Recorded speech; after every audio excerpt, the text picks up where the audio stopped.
Hello media critics viewers, உங்க எல்லாருக்கும் ஒரு பெரிய வணக்கம். இன்னைக்கான வீடியோ என்ன அப்படினு பாத்தீங்கன்னா IPL 2024 வரப்போகுது. சோ நம்ம ஒவ்வொரு டீமோட இம்பாக்ட் பிளேயர் பத்தி பேசலாம் அப்படி சொல்லிட்டு முடிவு பண்ணேன். இத தாண்டி ஸ்வாட் அனாலிசிஸ் போட்டுட்டு இருக்கேன். ஒவ்வொரு டீமோட பிளேயிங் 11 வீடியோ போட்டுட்டு இருக்கேன். நீங்க இந்த எல்லா வீடியோவும் பார்க்கணும் அப்படினா நம்மளோட சேனலை சப்ஸ்கிரைப் பண்ணிட்டு தொடர்ந்து வீடியோ பாருங்க.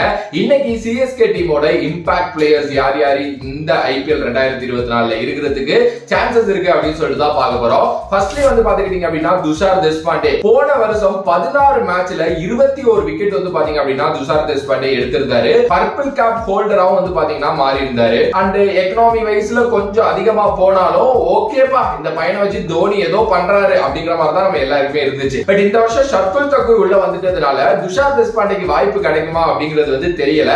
என்னை பொறுத்த வரைக்கும் மேபி அவர் ஒரு இம்பாக்ட் பிளேயர் ஆப்ஷனா யூஸ் பண்றதுக்கு நிறைய சான்சஸ் இருக்கு அப்படின்னு நான் நினைக்கிறேன். பிகாஸ் பவுலிங்ல மட்டும் அவரோட சேவை எப்பப்ப எல்லாம் தேவையோ உள்ள கொண்டு வந்துட்டு அதுக்கப்புறம் பேட்டிங் டைம்ல வேற யாரையாவது உள்ள கொண்டு வரலாம் அப்படின்னு யோசிப்பாங்களோன்னு எனக்கு ஒரு ஐடியா இருக்கு.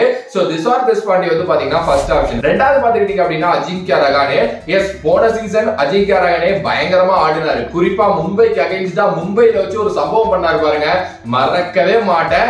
எஸ், நான் சீரியஸ்லி ஒரு பெரிய கிரௌடோட அந்த மேட்ச் பார்த்தேன். ஐயோ இன்னைக்கு அஜிங்கியா ரஹானே எடுத்திருக்காங்களே, அதுவும் மும்பைக்கு அகைன்ஸ்டான்னு எல்லாருமே சொன்னாங்க. ஆனா அங்க தலைவன் விளையாண்ட விதம் அப்படிங்கிறது நான் அஜிங்கியா ரஹானே 2.0 அப்படிங்கிற மாதிரி இருந்துச்சு. சீரியஸ்லி வேற மாதிரி பேட்டிங். பட் ஆனா இப்போ ரீசெண்டா நடந்த சையத் முஸ்தக் அலி இது எதுலயுமே ஒரு பெருசா நல்ல பெர்ஃபார்மன்ஸ் கொடுக்கல. ஓகே, அண்ட் அஜிங்கியா ரஹானேக்கும் ஏஜ் ஆகிட்டு இருக்கு. இப்போ வந்து ஆக்ஷன்ல வேற ஒரு சில டேலண்ட்ஸ் எல்லாம் வந்து எடுத்திருக்காங்க அப்படிங்கிறதுனால ஸ்ட்ரெயிட்டாவே பிளேயிங் லெவல்ல அஜிங்கியா ரஹானே இருக்கிறதுக்கு சான்சஸ் கிடையாது. சோ இம்பாக்ட் பிளேயரா அவர் வர்றதுக்கு சான்சஸ் இருக்கு. ஓகேவா, எப்படி பார்த்தாலும் அஜிங்கியா ரஹானேவை யூஸ் பண்ணாம இருக்க மாட்டாங்க.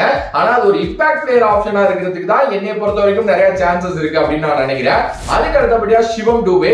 சிவம் டூபே வந்து போன வருஷம் அவர் தான் இம்பாக்ட் பிளேயரா இருந்தாரு. அதுக்கப்புறம் அம்பத்தி ராயுடு இம்பாக்ட் பிளேயரா இருந்தாரு. ஓகே, ஏன்னா சிவம் டூபே வந்து பாத்தீங்க அப்படின்னா பவுலிங் போட மாட்டாரு, தோனி பவுலிங் கொடுக்க மாட்டாரு அவருக்கு.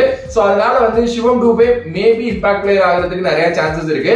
அவரோட சேவை அந்த பேட்டிங்ல தான் தேவை. பெருசா ஃபீல்டிங்கும் வந்து பாத்தீங்கன்னா அவ்வளவு சிறப்பா பண்ண மாட்டாரு. சோ பேட்டிங்ல டவுன் தி ஆர்டர்ல இறங்கி ஸ்பின்னர்ஸ் அட்டாக் பண்றது அவரோட ரோலா கொடுக்கப்படுது. சோ அதனால வந்து அவர் கரெக்டா இருப்பார் இம்பாக்ட் பிளேயருக்கு அப்படிங்கிற மாதிரி தான் எனக்கு தோணுது. சோ அதனால அவர் ஒரு இம்பாக்ட் பிளேயர் ஆப்ஷனா இருப்பாரு. அடுத்தபடியா பாத்துக்கிட்டீங்க அப்படின்னா MS தோனி. என்ன ப்ரோ சொல்றீங்க MS தோனி அப்படின்னா? எஸ், ஆமா. என்ன மேட்டர் அப்படின்னா MS தோனிக்கு வந்து அந்த முட்டியில ஒரு இன்ஜுரி இருந்துச்சு. போன IPL முடிஞ்ச உடனே அவர் வந்து பாத்தீங்கன்னா சர்ஜரி பண்ணாரு. நம்ம எல்லாருக்குமே ஆப்வியஸ்லி அது தெரியும். அந்த சர்ஜரியில இருந்து அவர் இப்பதான் ரீகேப் எல்லாம் பண்ணி வந்துட்டு இருக்காரு. 100% ஃபிட்டா இருப்பாரா IPLக்குங்கிறது ஒரு பெரிய கொஸ்டின் மார்க். சோ அதனால மேபி MS தோனி பாத்தீங்க அப்படின்னா இம்பாக்ட் பிளேயரா விளையாடுறதுக்கு சான்சஸ் இருக்கு. எஸ், அவர் வந்து பேட்டிங் மட்டும் வர்றதுக்கு சான்சஸ் இருக்கு அப்படிங்கிற மாதிரி ஒரு ஸ்பெகுலேஷன்ஸ் போய்கிட்டு இருக்கு. பட் அது போக போக தான் தெரியும். ஆனா ஆப்வியஸ்லி MS தோனி இம்பாக்ட் பிளேயரா இருந்தா அப்ப யாரு லீட் பண்ணுவா டீம்ங்கிற ஒரு கொஸ்டினும் வந்து பாத்தீங்க அப்படின்னா இருக்கு இல்லையா? மேபி ஜடேஜா இல்ல ருத்ராஜ் கெய்க்வாட் கொடுக்கறதுக்கு சான்சஸ் இருக்கு. அது ஒரு பெரிய மர்மமான ஒரு விஷயமா தான் போயிட்டு இருக்கு. ஏன்னா ஒரு சில பேர் வந்து அவர் ஃபிட்டா ஆயிட்டாருன்னு சொல்றாங்க, ஒரு சில பேர் இல்ல அவர் கம்ப்ளீட்டா ஃபிட் ஆகல அப்படின்னு சொல்றாங்க. சோ அதனால வந்து நம்ம அதை வெயிட் பண்ணி தான் பார்க்கணும். எனக்கு தெரிஞ்சு இந்த ஒரு ஆப்ஷன்லாம் தான் இம்பாக்ட் பிளேயரா இருக்கிறதுக்கு நிறைய சான்சஸ் இருக்கு.